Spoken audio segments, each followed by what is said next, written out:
વિદ્યાર્થી મિત્રો જોઈશું કે સ્વાધ્યાય 12.1 નો દાખલા નંબર 8 શું કીધું છે તો નળાકાર પદાર્થની ઊંચાઈ 2.4 સેન્ટીમીટર ઊંચાઈ આપી છે, વ્યાસ 1.4 સેન્ટીમીટર છે, તેમાંથી તેટલી જ ઊંચાઈ અને વ્યાસવાળો શંકુ શું કર્યો છે કે કાપી લેવામાં આવ્યો છે, તો એ કાપ્યા પછી વધેલા પદાર્થનું કુલ પૃષ્ઠફળ આપણે સેન્ટીમીટર સ્ક્વેરમાં શોધવાનું છે. હવે જોઈએ કઈ રીતે દાખલાને આપણે પહેલા તો જોઈશું. તો જે વિગત આપી છે એને લખી દઉં છું કે નળાકાર પદાર્થની ઊંચાઈ, તેનો મતલબ અહીંયાથી આટલો ભાગ ઊંચાઈ કેટલો આપ્યો છે 2.4 સેન્ટીમીટર તમને આપી દીધો છે, આટલો ભાગ આપ્યો છે. વ્યાસ આપ્યો છે, એનો મતલબ કે નળાકાર ભાગ અહીંયાથી આટલો થાય તેનો વ્યાસ તમને કહી દીધો છે કેટલો છે 1.4 સેન્ટીમીટર. હવે સમજીએ પહેલા દાખલાને કે શું કહે છે.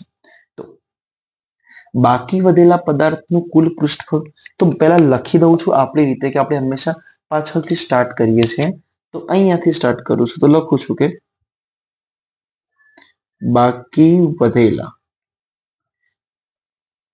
પદાર્થનું કુલ પૃષ્ઠફળ ઇઝ ઇક્વલ ટુ, બાકી વધેલું પદાર્થ એટલે આમને શું કર્યું છે ભાઈ, તો સૌથી પહેલા જો આ જે આખો ભાગ દેખાય છે એમાંથી અહીંયાથી આમ, અહીંયાથી આવી રીતે અને આમ ઉપરથી આખો શંકુઆકાર ભાગ છે ને શું કર્યો છે, કટ કર્યો છે. એનો મતલબ આ પોર્શન આપણે ગણવાનો નથી, આ ભાગ મારે ગણવો નથી. તો આ ભાગને કાઢી દઈએ તો શું હોય ભાઈ, કોઈ પણ નળાકાર છે એના અંદરથી ભાગ જ્યારે કાઢી લીધો હોય, પણ નળાકારનો આજુબાજુનો ભાગ તો હંમેશા શું થાય ભાઈ, તો આજુબાજુનો જે નળાકારનો હોય ભાગ એ તો વધે. એટલે કે બાકી વધેલા પદાર્થનું જ્યારે પણ કુલ પૃષ્ઠફળ શોધતા હોય તો સૌથી પહેલું ભાઈ નળાકાર વધે તો નળાકારની કઈ સપાટી હોય, વક્ર સપાટી. તો નળાકારની વક્ર સપાટીનું ક્ષેત્રફળ પ્લસ બીજો કયો ભાગ વધે, તો અહીંયા જોજો ભાઈ આ ભાગ જ્યારે કાઢી લીધો છે પણ આ નળાકારનો પાયો છે ને જે ભાઈ, એ તો નળાકારમાં વધે, હા તો વધે, તો નળાકારના પાયાનું પણ ક્ષેત્રફળ ગણવું પડશે. તો પ્લસ નળાકારના પાયાનું ક્ષેત્રફળ પ્લસ. હવે આ વિગત ખાસ સમજવાની, આમાં બી વિદ્યાર્થી મિત્રો સમજવામાં ભૂલ કરતા હોય છે કે જુઓ આ ભાગ તમે કાઢી દીધો છે, આજુબાજુને વક્ર સપાટી વધી છે, પાયો પણ વધ્યો છે. હવે અહીંયા જુઓ આ જે ખાલી ભાગ દેખાય છે, તો આ જે ખાલી ભાગ છે એનો અહીંયા દર્શાવજો, જો તમારે હાઇલાઇટ કરવા માટે કે અહીંયા દર્શાવું તો શું થાય ભાઈ, જુઓ આ એક બાજુનો ખાલી ભાગ આવી રીતે છે, આ બીજી બાજુનો ખાલી ભાગ એને આવી રીતે અહીંયા જોઈન કરી દઉં છું, તો આ બીજી બાજુનો ખાલી ભાગ. તો ભાઈ આ તો આખું શું બની ગયું, તો આ તો આખું શું બની જાય છે, શંકુ બની જાય છે. ભાઈ શંકુની આજુબાજુની સપાટી પણ વધશે, તો અહીંયા લખી શકાય કે પ્લસ શું વધે છે ભાઈ, શંકુ, તો શંકુની વક્ર સપાટીનું ક્ષેત્રફળ પણ આપણે ધ્યાને લેવું પડશે.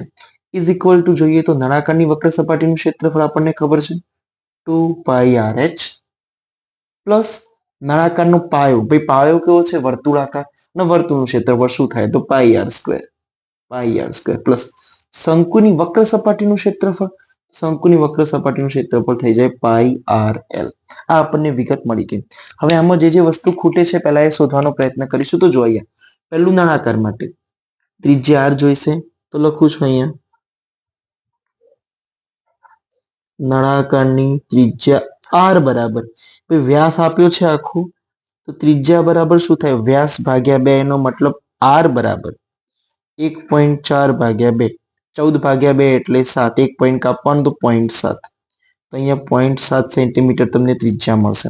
મેં તમને પહેલા જ કીધું હતું કે જ્યારે નળાકાર છે એના નીચેના નીચે વર્તુળ છે, તો વર્તુળની ત્રિજ્યા પણ શું થાય, તો ભાઈ એના એ જ થાય. તો અહીંયા લખું છું વર્તુળ એટલે કે અહીંયા આપણે લીધું છે નળાકાર ભાગનું પાયાનું ક્ષેત્રફળ વર્તુળાકાર છે, તો એની ત્રિજ્યા પણ કેટલી થાય, તો વર્તુળાકાર ભાગની ત્રિજ્યા પણ સેમ 0.7 સેન્ટીમીટર થાય. અહીંયા તમને ત્રિજ્યા મળી ગઈ છે, બધામાં સેમ જ હોય તો ત્રિજ્યા તમને મળી ગઈ છે. એના પછી h જોઈએ છે, h એમને આપી દીધો છે, તો અહીંયા લખું છું કે નળાકારની ઊંચાઈ એચ બરાબર કેટલી આપી છે? તો 2.4 સેન્ટીમીટર આપી છે. તો એચ ક્લિયર, પાઈની કિંમત તો આપણને ખબર છે. હવે એક વિગત છે કે એલ આપણને આપ્યો નથી ને એલ કઈ રીતે શોધવાનો? આ થોડો ટ્વિસ્ટ છે. કઈ રીતે? તો જુઓ, આ ભાગ છે ને ઉઠાઈને આપણે અહીંયા લીધો છે. નીચેનો વર્તુળાકાર બને છે. તો વર્તુળાકાર ભાગની ત્રિજ્યા તો આપણે કેટલી કહી દીધી? 0.7. એનો મતલબ અહીંયાથી આટલો ભાગ 0.7 થશે. હવે અહીંયાથી ઊભો ભાગ કેટલો છે? ઊંચાઈ એચ. એચ એટલે ભાઈ કઈ ઊંચાઈ? તો સીધી ઊંચાઈ. એનો મતલબ આ જગ્યાએથી આ ભાગ છે જેની સીધી ઊંચાઈ એ કેટલો બનશે? 2.4. તો આના માટે હું વિચારું હાલ, આના માટે તો જો ત્રિજ્યા આર છે, એચ ઊંચાઈ છે, ત્રિજ્યા આર તમને આપી છે. અહીંયા 90 ખૂણો બને કે ના બને? તો મારે શું જોઈએ છે? એલ. તો આની જે ત્રોસી ઊંચાઈ છે એને આપણે શું કહીશું? એલ કહી શકાય. તો અહીંયા ત્રાંસી ઊંચાઈ જ્યારે પણ શોધવી હોય ત્યારે એનો સૂત્ર મૂકીને કેલ્ક્યુલેટ કરાવું છું. તો જોજો ખાસ, શંકુ માટે ભાઈ શંકુની વક્ર સપાટી છે તો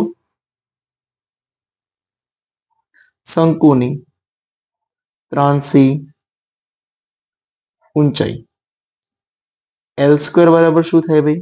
H square plus R square. આપણે એલ સ્ક્વેર નથી જોયું તો એટલું શું જોઈએ છે? એલ. તો અહીંયા એલ બરાબર વર્ગ કાઢવો હોય તો બંને બાજુ શું લગાવવું પડે? વર્ગમૂળ. તો H square plus R square. હવે કૌંસમાં જો એચ કેટલી કિંમત છે એચ ની ભાઈ? 2.4. તો 2.4 નો પણ શું થશે? સ્ક્વેર. પ્લસ આર કેટલી કિંમત છે? 0.7. તો 0.7 નો પણ સ્ક્વેર. હવે વિદ્યાર્થી મિત્રો જોજો કે અહીંયા આપણે ભૂલ શું કરીએ છીએ? 2.4 છે, સિમ્પલી જુઓ શું દેખાય છે? 24 છે. 24 નો વર્ગ ભાઈ 576. ના ખબર પડે તો વર્ગ કરી જોવાનો. તો 576 એમના એમ લખી દો. કેટલા પોઈન્ટ હતા? 1 પોઈન્ટ હતા. પણ વર્ગ થાય તો 2 પોઈન્ટ કાપવાના, તો 5.76. સેમ ના સેમ, એકલું 7 જ આને ગણો તો 7 નો વર્ગ 49. કેટલા પોઈન્ટ હતા? 1. પણ હવે કેટલા કાપવાના? 2. તો 1 અને 2. તો જો 2 પોઈન્ટ ટોટલ આપણે કાપી દીધા. તો વર્ગમૂળમાં ભાઈ ઉપર લખ્યું છે 5.76 વત્તા 0.49. કઈ રીતે કરીશું? તો કેલ્ક્યુલેટ કરી જોઉં છું. જો 5.76 વત્તા 0.49. 9 ને 6 15 નો 5 વધી આવશે 1. 7 ને 1 8 ને 4 12 નો બગડો વધી 1. અહીંયા ભાઈ પોઈન્ટ એમના એમ 5 ને 1 6. કેટલા મળશે તમને? 6.25. ત્યાં હું મૂકી દઉં છું કે 6.25. ભાઈ એલ બરાબર વર્ગમૂળમાં 6.25. તો એલ ઇઝ ઇક્વલ ટુ 6.25 ને હાલ નોર્મલી તમે 625 જુઓ તો 625 નું વર્ગમૂળ શું થાય? તો 25 25 625 તો 25. જો વર્ગ કાઢીએ છીએ ત્યારે 1 પોઈન્ટ હોય તો કેટલા મૂકીએ? 2. પણ વર્ગમૂળ કાઢીએ ત્યારે 2 પોઈન્ટના જગ્યાએ શું થઈ જાય? 1 જ પોઈન્ટ. તો એલ બરાબર તમને કેટલું મળશે? 2.5 સેન્ટીમીટર. બધી વિગત મળી ગઈ છે. ખાલી છેલ્લું આપણે સાદુરૂપ આપવાનું છે. તો જોઈ લઈએ છેલ્લું સાદુરૂપ શું છે. તો અહીંયા બધામાંથી જે કોમન નીકળતું એ કાઢી દઈશું. પાઈ આર અને પાઈ આર, તો પાઈ આર કોમન છે. અહીંયાથી પાઈ અને આર બંને નીકળી જાય તો શું વધ્યું? 2 ગુણ્યા એચ પ્લસ પાઈ અને આર નીકળી ગયું ભાઈ, એક આર તો વધ્યો તો અહીંયા લખું છું કે આર પ્લસ પાઈ અને આર નીકળી જાય તો શું વધશે? એલ. તો અહીંયા લખી દઉં છું એલ ઇઝ ઇક્વલ ટુ પાઈની કિંમત ના આપી હોય તો કેટલી કાઉન્ટ કરવાની છે? 22/7. તો 22/7 ગુણ્યા આરની કિંમત કેટલી છે ભાઈ? જો ખાસ અહીંયા 0.7 કૌંસમાં 2 ગુણ્યા એચ ની કિંમત કેટલી છે ભાઈ? એચ 2.4 પ્લસ આર ની કિંમત 0.7 પ્લસ એલ ની કિંમત શોધીને લાયા છે ભાઈ કેટલી છે? 2.5. તો અહીંયા 2.5 ઇઝ ઇક્વલ ટુ 22/7. 0.7 છે ને આવી રીતે લખાય 7/10. કારણ કે એક પોઈન્ટ કાઢી દેવો હોય તો ઉપર પોઈન્ટ હોય તો નીચે 10 વડે ગુણવાના, નીચે એક પોઈન્ટ હોય તો ઉપર ગુણવાના. કૌંસમાં 2 નું 2 ગુણ્યા 2.4 સીધું જ જોઈ લો ભાઈ. 24 દુ 48. કેટલા પોઈન્ટ છે? તો એક પોઈન્ટ કાપવાનો પ્લસ 0.7 પ્લસ 2.5. હવે અહીંયા જુઓ 2 2 જતા રહે. હા 22. નીચે ભાઈ એક શૂન્ય છે તો એક પોઈન્ટ કપાય તો અહીંયા 2.2 કૌંસમાં. હવે જો આનું ભાઈ કેલ્ક્યુલેશન ના ફાવે ને તો એકવાર શાંતિથી ગણવાનું, કારણ કે દાખલા આપણી એક્ઝામ માટે કેવો છે તો ઇમ્પોર્ટન્ટ છે. 4.8 તો 4.8 0.7 2.5 8 ને 7 15 ને 5 20 ની 0 વધી 2 ભાઈ પોઈન્ટ તો એમના એમ 4 ને 2 6 ને 2 8. તો 8.0 નો મતલબ થાય 8 જ. તો અહીંયા હું લખી દઉં છું 8. હવે અહીંયા જો કેટલા છે તો 2.2 ગુણ્યા 8 કરી જોઈશું એકવાર. તો સીધું 22 ગુણ્યા 8 કરી જો. 8 દુ 16 નો 6 વધી 1 8 દુ 16 ને 1 17. તમને મળશે 176. કેટલા પોઈન્ટ કાપવાના હતા? 1 પોઈન્ટ. તો 17.6 અહીંયા આવશે સેન્ટીમીટર સ્ક્વેર. પણ આન્સર શું માંગ્યો છે? કુલ પૃષ્ઠફળ નજીકના સેન્ટીમીટર સ્ક્વેરમાં. હવે 17.6 છે એના નજીકના સેન્ટીમીટર સ્ક્વેર 2 થાય. 17.6 ના કેટલા થાય? 2. એક તો 17 થાય, બીજું કેટલું થાય? 18. વચ્ચેની કિંમત શું છે? 17.6. તો 17.6 કોના નજીકનું કહેવાય? 18 ના. તો નજીકનું જ્યારે માંગ્યું ત્યારે કેટલું થશે? તો 18 સેન્ટીમીટર સ્ક્વેર થાય. છેલ્લે આપણે સેન્ટેન્સ એક લખતા હતા એના ફરીથી લખી દઉં છું. કેમ? વધેલા પદાર્થનું કુલ પૃષ્ઠફળ વધેલા પદાર્થનું કુલ પૃષ્ઠફળ કેટલું થાય? 18 સેન્ટીમીટર સ્ક્વેર થાય. એકવાર ઓવરવ્યુ જોઈ લઈએ છીએ શું કહે છે. તો જો પહેલી વિગત છે, બીજી છે અને ત્રીજી છે. બાકી વધેલો ભાગ જોવાનો છે. કેટલો ભાગ વધ્યો છે ભાઈ?